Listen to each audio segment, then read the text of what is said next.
Here's an example of looking at a limit. Um, this function here is defined for every value of x except for x equals 3. Right? There's an issue if you're trying to divide by 3. So my question is, what's happening as x gets close to 3?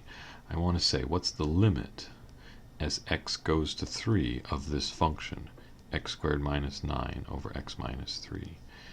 Is there something I can say about this? Okay. For the time being, I'm going to, we will eventually do this algebraically, but for now I want to look at this with a table. I want to just take x values, plug them in, and see what I get for my f of x values, for my y values here, right? So I'm going to take things close to 3, like 4, that's close to 3, or 3.1, or 3.01. I'm just going to take things closer and closer to 3 and see what I get for an output. So let's see how I can do that. So here's my calculator. I'm going to do this a little differently. I'm going to first of all get myself in function mode. I've been in parametric mode for other parts of the class here. Into the y equals and clear out whatever's in there. I'm going to type the function in that we're talking about here. So I've got x squared minus 9, and I should put parentheses around the whole thing here. So insert parentheses, and divide it by, in parentheses, x minus 3.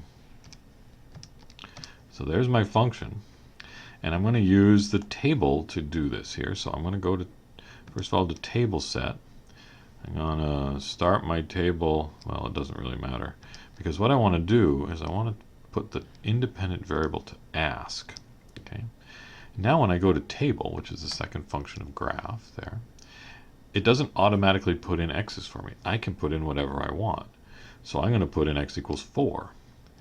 And it calculates over here. How well can you see that? It calculates 7 for the value, right? And I say, okay, well, 4, that's close to 3, but I can get closer. I can say 3.1, and it then calculates 6.1. And then I plug in something closer, 3.01, 3.001, 3.0001, and I look at those outputs. As x keeps getting closer to 3, I had y values of 7, of 6.1, 6.01, 6.001, 6.0001, and it seems that the closer that I get the x value to 3, the closer the y value is to 6. So let me try coming in at 3 from underneath. So let's start, instead of from 4, let's start from 2, and then 2.9, and then 2. Whoops, let's try that again. 2.99, and 2.999, and 2.9999. Yeah, that's good, right? So what do I see now? I see function value of 5, and then 5.9, and then 5.99, and 5.999, and 5.9999. I'm wondering, does that look like it's getting closer to anything in particular? It's like, yeah, it looks like it's getting close to 6 again. Either from above or from below, right? Well, I'll put in something a little bit bigger here. So I was up to 3.0001, right? And I get 6.0001. From either side of 3, it looks like the function value is getting close to 6. Okay. If I look at the graph of this function,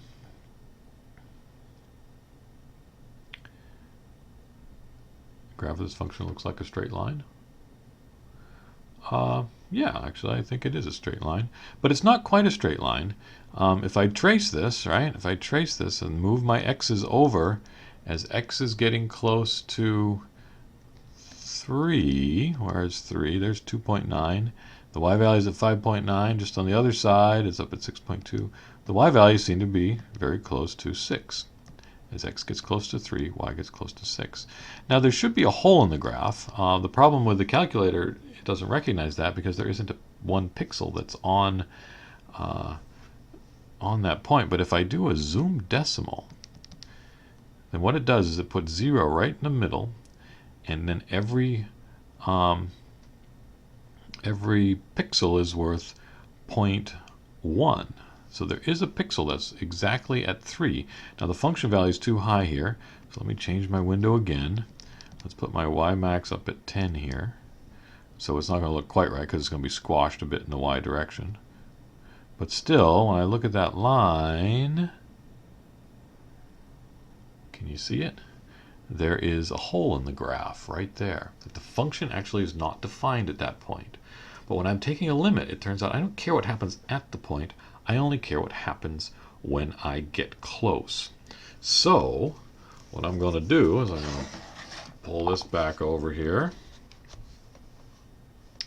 And so I made my table here. This was 7, 6.1, 6.01, 6.001.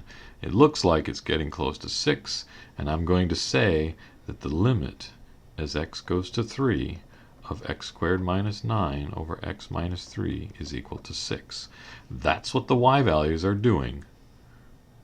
That's what the y values are getting close to when the x values are getting close to 3.